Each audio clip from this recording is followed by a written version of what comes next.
সদ্য গ্রাজুয়েশন শেষ করা ছেলে বাবাকে জিজ্ঞেস করলো, বাবা জীবনের মূল্য কি?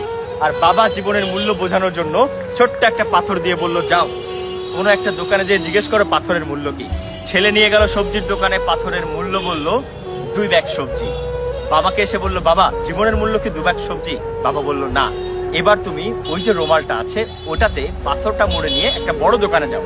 ছেলে একটা বড় দোকানে যাওয়ার পর দোকানদার দেখে শুনে বলল, তুমি এটা দিয়ে সর্বোচ্চ 2 বস্তা চাল পেতে পারো। ছেলে আবার এসে বলল, বাবা জীবনের মূল্য কি 2 বস্তা চাল? বাবা বলল, আমাদের যে মকমলের কাপড়টা আছে ওটাতে মুড়ে এবার পাথরটা নিয়ে কোনো একটা ভালো দোকানে যাও। ছেলে বুদ্ধি করে জুয়েলারির দোকানে ঢোকার পর জুয়েলারিওয়ালা খুব ভালো করে নেড়ে চেড়ে বলল, এটা তো অমূল্য পাথর, এটার জন্য আপনি আমার পুরো দোকানটাই নিয়ে নিতে পারেন। গল্পের ছলে হলেও এটাই সত্য, আপনি কোথায় আপনাকে উপস্থাপন করবেন এবং কিভাবে উপস্থাপন করবেন এটার উপরেই পুরো মূল্য নির্ভর করছে আপনার জীবনের।